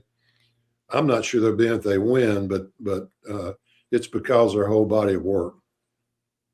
Okay, Kelly, you'll love this one. This is the end of it for me. We'll go to the break, and then you guys will take over. Do the words, but Lenardi says, ever come up, or is he considered a non-discussable? He would not be discussed in the room. I don't think I've ever looked at his bracketology. I know he gets a lot of it right, but I think a lot of people that watch the sport are going to get somewhere between, on a bad year, maybe 3 teams that they had in didn't get in, and on a real good year, you get them all or miss one. So I think that's not as hard as you think. Now, I guess the fun part about him and ESPN is it's ever changing. So it's moving in and out, and the coaches and the fans, and that's what I think makes him so popular. And then at the end, he's like the rest of us. They kind of know who's going in, who isn't going in. And he said, he's like, he's not quite as bad as Dick Vitale, but he said some teams that aren't going to go in. And they're not being discussed now, but during the last 2 weeks, he's mentioned them.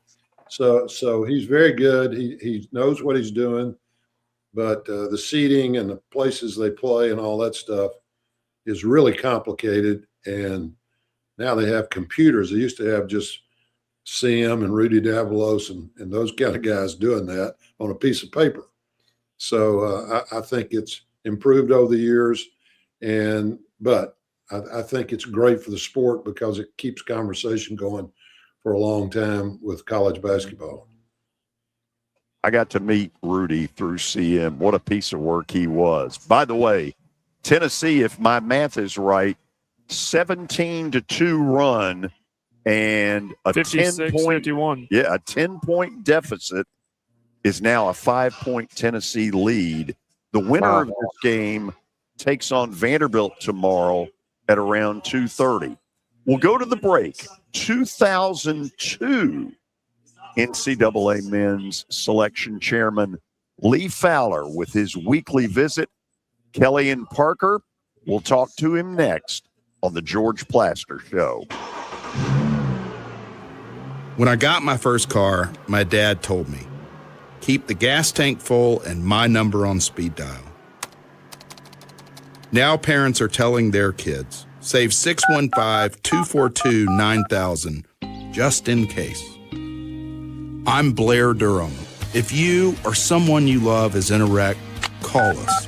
We're here to get you the money you deserve. Venture Express has been helping people in this area for more than 40 years. They're headquartered in Murfreesboro with over 30 years of dedicated fleets involving production, manufacturing, and corrugated experiences. They're an asset-based company with over 700 tractors, 4,000 trailers, and 800 drivers. If you need their help, dial them up 615-793-9500 or log on to ventureexpress.com. You've heard me talk about the putting zone. Well, guess what?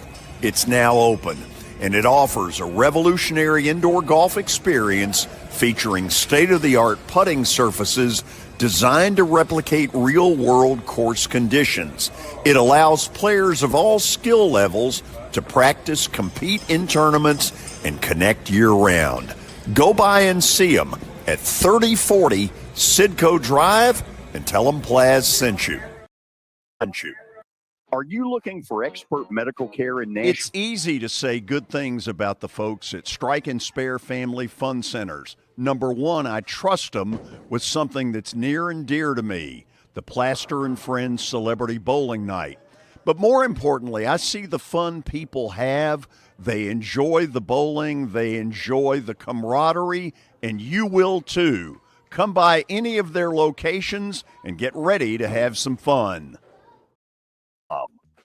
If you're looking for fun for the family, look no further than Strike and Spare Family Fun Centers. The bowling is a blast. The people around it make it even better. And you know what? They've got a staff that will make sure you have a good time. So don't wait. Go have some bowling fun at Strike and Spare, the official home of the 4th annual Plaster and Friends Celebrity Bowling Night. ESPN Radio lives here. Your sports live here on ESPN 94.9 The Fan.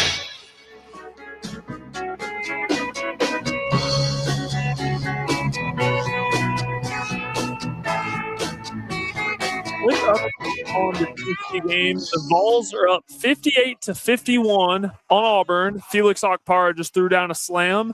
That is a 19-0 run for Tennessee, and Auburn has almost gone 7 minutes without a single bucket. With that, Kelly, take it away. Hey, what's up, man? How you doing? Good, Kelly. Great to see you. Yes, sir. You too. I see you're not in Destin anymore. Is that correct? Are you not in Destin? I'm here in Franklin, Tennessee. Franklin, Tennessee. That baby. Hey, so being a former AD, I started thinking about this when George started talking about TSU, because we had Mike Organ on the other day, and I don't know if you're familiar with any of that, but like Mickey Allen, the job that he's done, because they were having financial problems, and a couple of years ago we were talking about, Mike said they might have to shut down the athletics at TSU, and then Mickey Allen brings in, he had Eddie George there, and Eddie George had a really good season, took him to the FCS playoffs before he went to Bowling Green, and now what they've done on the basketball court, how hard of a job is it? I don't know if you were ever in that situation as an AD, but like how hard of a job did he have, and what kind of job he's done? Well, it's a hard job, and of course the history of TSU is such a wonderful football and basketball story back in the 70s and early 80s. And so I think his hardest job was making people believe that you care and that you want to do good and you can do good. And that's a hard deal to do when you hadn't done it in 20, 25 years. So hiring the right people, the leadership, I don't know if their finances are that much better, but if the chancellor's behind them, which I understand he is, that helps a bunch, because a little bit goes a long way if you can win a few games and go to the NCAA tournament and that sort of thing. So hats off to him. He was, he lived down the street. He was gone to Tennessee at the time, but he lived down the street from me in Murfreesboro, and my daughter and his brother are best friends to this day, my youngest daughter. So oh, wow. He's done a great job. And it's hard, and it's definitely hard when there are financial issues, but they have a really loyal group over there that will support them if they think they're really mean business. And I think that's what they've been able to sell. And so they've got the life back in the program, and that's something they had lost. Seems like I have a question of the week every week. And it seems like I've asked the same question, but I want to get your thoughts on it, because when I grew up, conference championships they were big. I mean, that's what you wanted to do. And it seems like now with all the money and with everything, these coaches have to manage their players. We've been talking about Nate Ament for Tennessee. Like, what would Rick Barnes do with him if he wasn't totally 100%? You kind of have to manage that. But what do the conference championships mean anymore? Is anybody worried about that, fans included, or are they worried about the big dance, just trying to win that? Well, no, I think it's very important still. The sad part, I think, is that only one team wins it, and you got some of these conferences have 12, 13 teams in it. Only one of them going to go forward. So, if you do it every 10 years, you've done 1 out of 10, which is so I think it's a little harder for them. I think that the ADs and the coaches in those areas, and I was at USC Upstate where there's very little money and trying to win the conference championship. We played in the championship twice while I was there in basketball, and that's so important to get to the NCAA tournament. So that's going to be a big boost for TSU to win that league. The leagues have changed so much about who you're playing and who's in the league, but winning leagues are very important because you're selling your program that you care about excellence, you care about winning, and that helps fans support and helps fans hit their pocketbook. And I think that's, I went to NC State. They had not built any facilities in 40 years. They were still playing in the same facilities they played in 40 years, except for a new basketball arena. And I took the financial guy with me to South Carolina and to Florida and showed him what they had and said, we got to compete. We got to show people. He said, well, why do you want to do this? You'll never benefit from doing all these facilities. I said, we have to show people we care and we want to compete at the highest level. And so he signed on, and with his help, we were able to do all new facilities for him. And that's important because fans want to know that you care as much as they do, or at least you're trying to compete at the highest level. And everybody can't win national championships, but I think to answer your question, winning your conference, the competition that you kind of have money-wise and athletic-wise, that's very important to keep your program going and keep people interested in giving money. If they expand the field, which it seems like they're going to at some point, does that help the smaller Cinderella type teams, or does that hurt them and it helps the Power Four teams? I really like what you just talked about with the playing games, because I think that's I have never thought about that, but I think that's a cool deal, because if you have like the Belmonts or, like the TSUs who have, like, if there's a play-in game, I think that at least gives them a chance to get in there. And with Belmont, I mean, the season that they had, they win the conference championship in the regular season, but don't win the tournament, which I don't, I'm going to ask you about that. But, there's something to be said, like give Belmont a chance to play in a game like that, in a play-in game. Yeah, I think it makes logical sense and common sense, but unfortunately, when they've expanded the tournament in the past, the 5 major conferences have the most votes. We used to have one school, one vote, and you could almost keep people from doing anything unless you agreed to give them a little bit of the pie also. And that's kind of changed. The big boys are running everything. And so by giving more at-large bids to me, just expands the big conferences and gets more teams in. And I'm not sure that's what fans care about, is having your team who's 8-10 in the conference, won a few games, won 19 wins, but have 12 losses. I'm not sure that's what the tournament is about. You want champions and people who have won things. And so if the smaller conferences can get their ear, yes, we'll expand, but we have to also be involved in the expansion where we get more access to the tournament. And that's where the talks will begin, whether they'll allow that to happen or not. But I think that's the reason most people aren't for the expansion, because we don't care about getting 12, 13, 14, 15 in. We want to get some good teams. The tournament was built on Cinderella teams, good basketball teams. And Kelly, you and Parker, we know that the teams at those levels are the ones that are still graduating, still staying most times 3 or 4 years at the school, building a team like it used to be built. So you've got to start including that in your process. And we'll go off tangent here, but you're reading where the teams want to leave and just be by themselves, and that can't happen. But anyway, it's very important, and I think they'll get it done if the right people make the decisions. And you can allow somebody to get in, but you shouldn't give all the bids to those at-large bids, because that's where they control.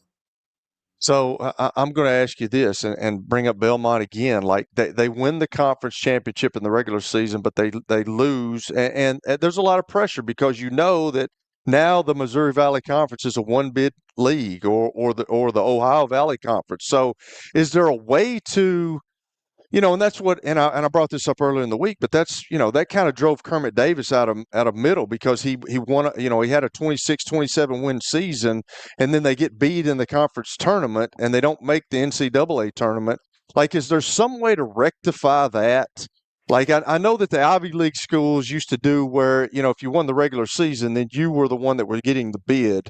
But like, is there some way where there's just got to that means that the regular season don't mean much, which I know it means something, but like there's a team that could have a losing regular season and then get hot at the right time and win it and then go. So I don't know if there's a happy medium there, but how do you rectify that? Well, what they've done at the smaller conferences is they've actually let the team not play till the semis. I think that's the furthest they send people in. Missouri Valley doesn't do that, but they may look at that in the future if their team that goes gets whacked pretty good and the best team didn't go. Now the conference decides whether it's the regular season or the winner that's going, but it's predetermined. So you could almost say the conference decides after both are finished which winner goes. Now that'd be a war, probably in a meeting room somewhere, but they did it all for a conference champion tournament to mean something where fans will go, and the fans, will buy tickets, go to towns, and spend a lot of money, and that's great for an SEC who comes in and takes over Nashville. Sunbelt used to go to not Little Rock, but the Springs, whatever, Hot Springs. Go to Hot Springs. And we'd have 2,000 or 3,000 or 4,000 people there, but not enough to make a huge difference. But that's why it was done, is because ESPN wanted the games on TV. And so to drive that being important, most people made that the game, that the championship, the game to send them to the NCAA tournament. So you have that vehicle to try to straighten out and change. I mean, would it hurt for the Missouri Valley to decide at the end of the year, after both have been played, who goes? I mean, it would put pressure on people who work for the Missouri Valley to make that decision. But I think the biggest thing is get your best team in, because the best team has the best chance of upsetting somebody, winning an extra $500,000 for the league. And so that's maybe where it'll come down to. But it's not easy, but there are vehicles to get it done, and it happens every year. And Miami losing today didn't surprise me at all, because they were having trouble winning games down the stretch big time. All right, Parker, have you got a Tennessee update? Yes, 65-59, a minute 25, and Nate Ament just missed a layup and got fouled. So now he'll go to the free throw line. All right. So I did want to ask you, because I thought Jay Billis last year on College Game Day brought up one of the better points that I've ever heard. You actually touched on this as well.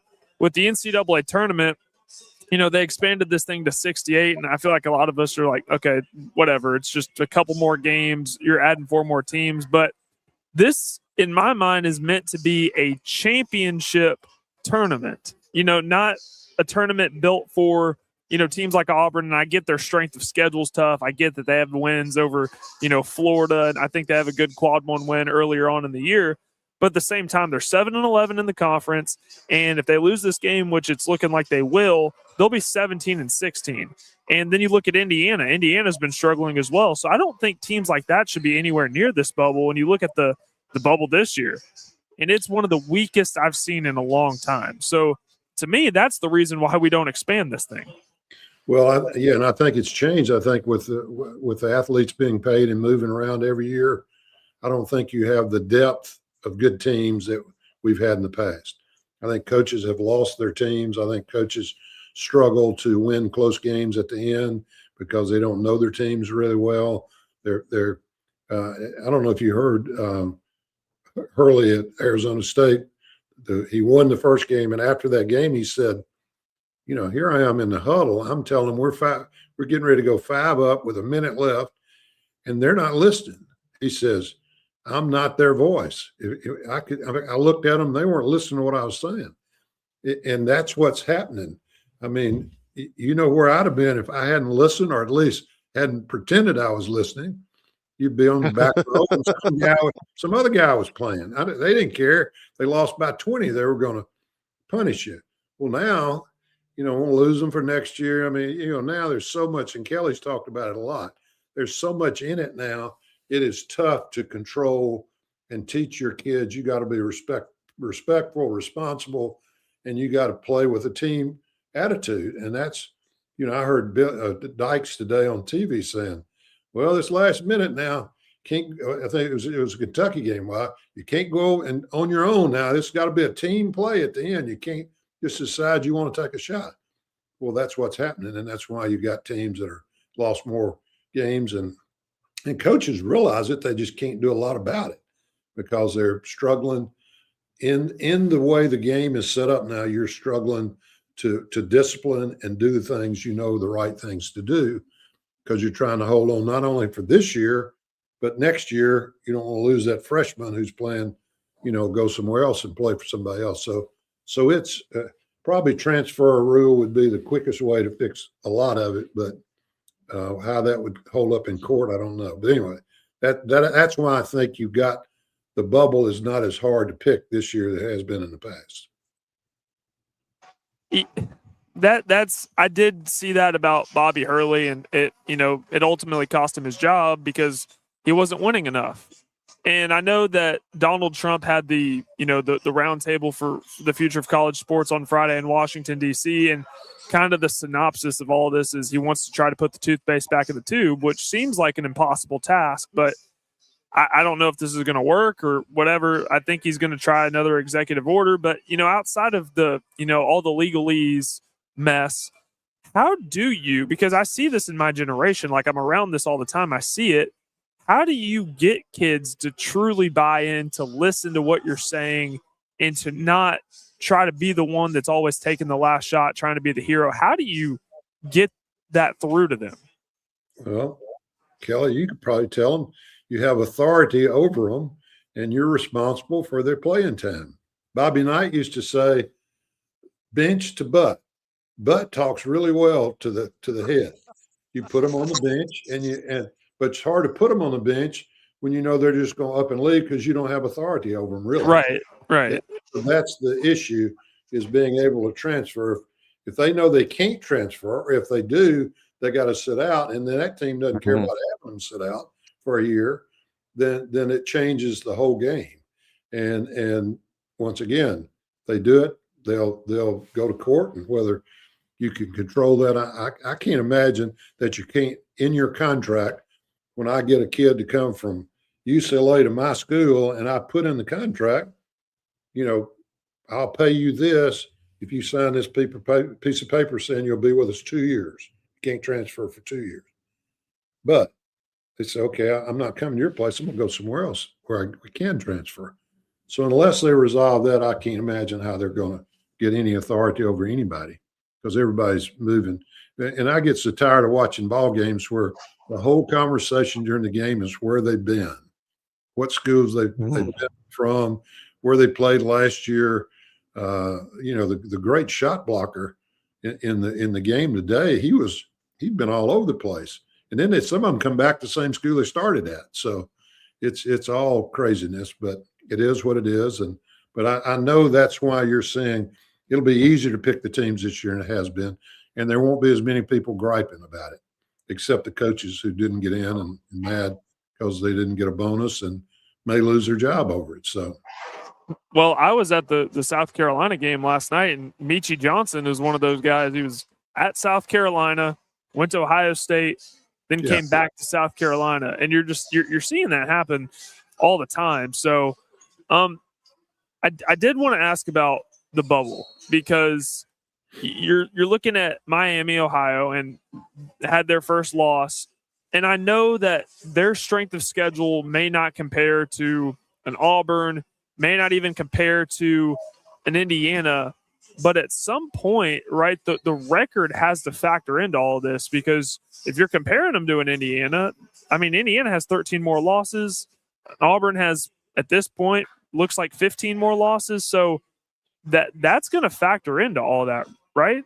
Yeah, it will. But, they don't play the quad ones, don't have any quad one wins. And so, but they did try to schedule them too.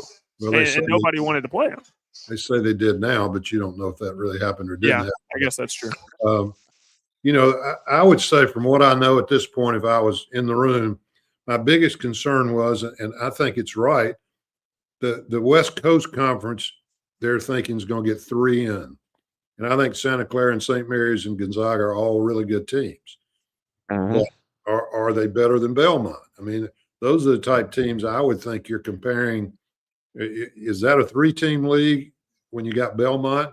Well, Gonzaga probably wouldn't, but the other two don't want to play Belmont to get to play in. But I really think that the play-in stuff could really help with some of these conferences just to give them an opportunity where there isn't one now. You basically just got to live or die by what the committee thinks, comparing you to, like you said, with somebody with 13 that has more quad one wins. So it's the reason the tournament's so successful. It's got a lot of good deals about it, and I think that it's got every year there are teams that feel like they should get in are mad as heck they didn't. But I don't think a Cincinnati or Virginia Tech or California can be that mad. They had a lot of opportunities and lost games they shouldn't have lost. And that's back to the authority deal that they didn't have control of their players. And so they lost. Any one of those teams won 2 or 3 more games that probably were against teams they should have, could have beaten, and they didn't. Now they want you to treat them like they did win them. So it's very interesting with what's going on in college basketball, but I think it drills down to all the who gets in and who doesn't get in. And, the seeding is going to be real important. I've looked today as the games have been played. Texas Tech has really struggled as of late. I think they're going to move down. I think somebody that's really improved is St. John's. I mean, they of course tied for the championship, so I think they're going to move Texas Tech from a 3 to a 4 and maybe to a 5. And I think, but the teams you have there are pretty much the right. You realize you can move one line without any issues if there's a mathematical issue about you playing somebody in the tournament that you can't play before the second round. So some people will move. Is that Lenardi's picks? I thought those were yours, Parker. Honestly, one year I am going to try this because I just want to see how many that I can get right, and I want to try the seeding too. Last one for you because I do know that we have to go. Tennessee won. 72-62 over Auburn. Rubber match tomorrow with Vanderbilt. What's your early read on this one? Well, I think it'll be a great game. I think Tennessee has advantage for playing today. They've already been through the jitters and that sort of thing. And the way they play defense, if they play good defense, then they'll have a chance. They got a chip on their shoulder from Vanderbilt beating them at home. So I would have to lean towards Tennessee because of those two factors. But, you know, either team can win. They've proven that this year when they played each other. So, Lee, let me ask you this to close it out. In the two matchups between Tennessee and Vandy that came 2 weeks apart from each other, they pretty much shut down Tyler Nickel. What is it they're doing? What is it Nickel's got to do? Because if Vandy is going to win tomorrow, he's got to get somewhere in the 14, 18-point range, it seems to me. Yeah, I mean, if you're able to put somebody on him and keep them on him without helping out, and Tennessee does that, Tennessee will just not worry about anybody else and won't help out from his position. And I think he doesn't play well if he has to move at all. He's much better upright and playing from one position. And when you get him moving, he tries to do things, but it's not very successful at. So I look to them to not help off on him and make him shoot shots that are contested. And I think that will, but that doesn't make Tennessee win. I think them getting their freshman back that set out the last game will help them a little bit. He looked great today. He played, I don't know how many points he had, but he doesn't 27. look. He had what? 27. 27. Yep. Wow. He has 17 in the second half. Kelly, I don't know basketball guy, but I think bringing the 27 in is going to help him a little bit. He must have got them all on that run because they didn't have but 26 at half or something. Wow, George, it's good to have you back on the screen. You've been over eating, I'm sure, and watching TV. No, I've been working very hard. He's been eating, Lee. There's no question. So, Lee, we have Scarface, day 3. I had a big old tree branch on my roof, and so I took the rake and tried to get it the heck off of there, and it came off. It just came off on me. George, there are people that you can pay to do that. They're bonded and insured. That's what I told him the other day. Like George plaster and physical labor don't go together, Lee. You know what I'm saying? So both of y'all just stuff it. Mr. Chairman, yes, sir. We appreciate your knowledge and your let's see, veteran leadership of this hour. Yeah, that's good. Well, I appreciate you guys, and we'll have fun with this, especially on Monday when the 18th they didn't get in. Get ready. We're going to want to have you on. I can't wait.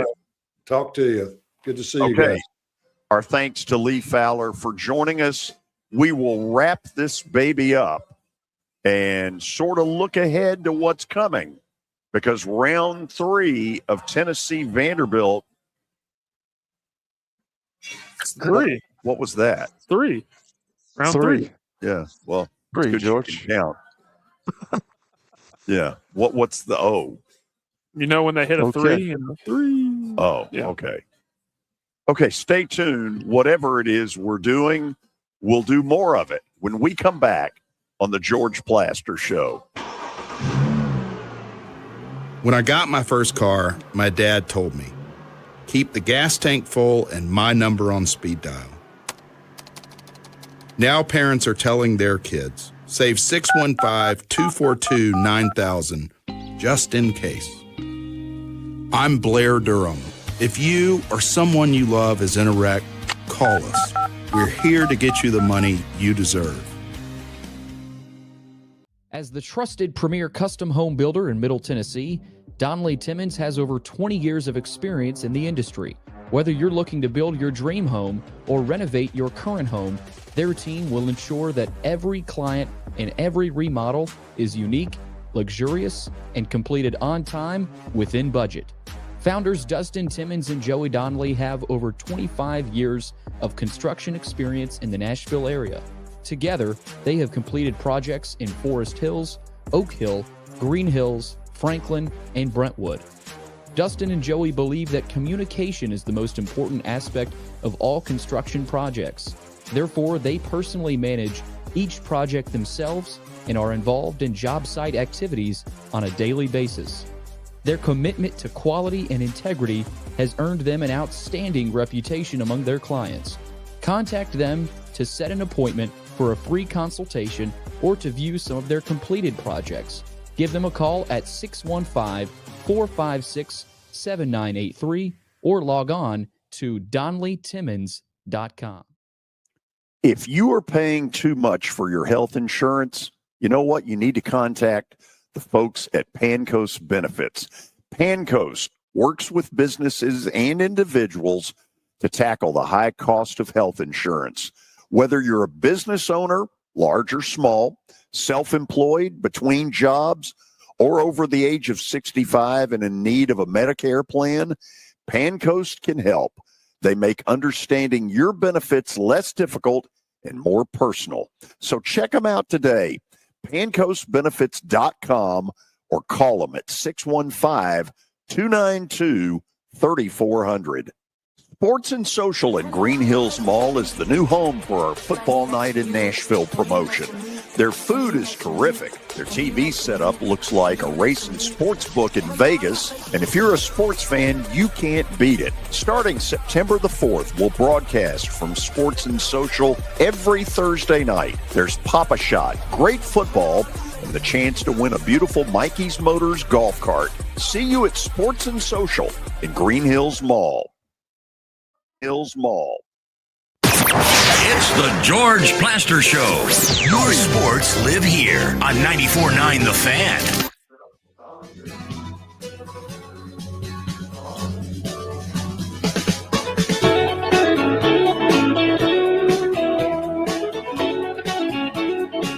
We are back. It's a great time of the year. Some people call it adult spring break, this being championship week. And, of course, next week we begin with the field of 64 in the NCAA tournament. All of this around the magic of a March Madness scoreboard update. Beautiful. Let's see what we got. Brando, one more time for the people. There we are. All right. If you're listening, enjoy the last couple of minutes that George and I are at least nice to each other on the air, because tomorrow that will not be the case. Take me off screen. Arizona, a winner over UCF, 81-59. The Cats roll along in the Big 12. Utah State, 80-60 over UNLV in the Mountain West. The score that just went final, which is the game that I'm referring to, Tennessee, a 72-62 winner over Auburn. They will advance to the quarterfinal rounds where they will have a rubber match with Vanderbilt. That game is set for 2 o'clock on the SEC network. Some other heavy hitters: Virginia, 81-74 over NC State earlier today in the ACC tournament quarterfinal. Ohio State, a team firmly in the field, 72-69 over Iowa in the third round of the Big Ten tournament. In the Big 12, Iowa State, 75-53 over Texas Tech. Big Blue will advance to take on Florida tomorrow as they beat Missouri, 78-72. Wisconsin, 85-82 over Washington in the Big Ten, and Miami, 78-73. And after a really bad year last year, they're in the semifinals, one win away from the ACC championship game. How about that, George? Who is that? Miami. It's not a surprise. They're good. They are good. They're really good. They're good. What would they be? About a 3 or a 4? And 3. 3 seed, Yeah. I mean, in the tournament. Yeah. And I think they're at 8. Lenardi had them at 8. Okay. You had them at 8? Yep. And Whoa, they would hold be, on a minute. yeah. Hold on a second. Georgia got bumped up to 7. What is Miami's record? Because it's They're considerably good. better than that. I think they're 25-7. Wow, and that has them as an 8? Yep. Dang. And they just beat a ranked Louisville team too. So They're in, baby. It don't matter though. Okay, let's do this. First, let's hear about pain through the folks at the Dr. Gill Center. Are you tired of living with back pain? What would you do if the pain was gone? At the Dr. Gill Center, we've helped thousands of people over the last 30 years break free from pain and get back to living life. We're committed to your outcomes, and our caring team listens, understands, and offers real solutions to neuropathy, back pain, and joint pain without unnecessary surgery or medication. Choose the clinic that listens. Choose the clinic that cares. Call the Dr. Gill Center today at 615-882-4838. Let's make your pain-free life a reality. And pay attention to that. If you are in pain, $49 for an initial consultation. They'll do a lot of listening. They want to find out when the pain started, what you may think is causing it, and then they're going to put a plan together to get you short-term relief and then a long-term wipe it out. So call them at 615-882-4838. Kelly, this will be round 3 of Tennessee and Vandy, and most people believe if Nate Ament is healthy, that Tennessee is the better team, and deep down, I would probably agree with that. I would have to say I agree with it too. He's one of those players, man. He's a young guy, but he filled his way out in the at the beginning of the year, and now he's found out that, hey, I'm the guy that I think I am, and he's playing really well. And I don't know, we said, we talked about Kentucky and Florida. It's one game. You never know what's going to happen. This is a rivalry game, so it's going to be interesting to see how this plays out. From a seeding standpoint, I don't think either one of them lose anything with a loss. And I don't know that either one of them gains anything with a win other than kind of state pride. I'll be interested to see. Vandy has not done a very good job, in my opinion, of getting Tyler Nickel shots against Tennessee. He has trouble creating on his own. I think you got to help him a little. He's too good a shooter to just leave him standing out there.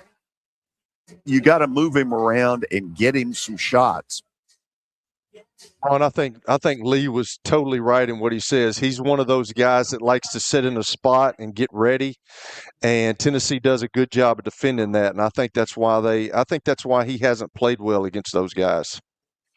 Shall we review? Oh, we shall. Last night, Texas was beaten by Ole Miss, a shocker in the first round of the SEC tournament. Texas is the one team so far that looked to me like they had no interest. Yep. Spring break came early in Austin, and they brought it up with them to Nashville. They didn't appear to give a damn. They looked like they were ready for Broadway in their cowboy hats. And Oklahoma won over South Carolina yesterday, so that brings Georgia's overall record to 19-10. Which, Kelly, I will tell you, will win anytime, anywhere, any place. Okay. 2-3 on the week, by the way. So let's end the program on a high note, get you a win for this evening. I am going with a very mild upset. Clemson, for years, has been North Carolina's whipping boy. Clemson is sick of it. They're going to take it out on the Tar Heels tonight. Tomorrow, Danny Evans with a little World Baseball Classic and Mark Griffin right in the middle of the Tennessee Vandy game. See you then. Now, here's your latest Fox 17 Code Red weather report. I'm Fox 17 meteorologist Greg Bobus. The forecast this afternoon.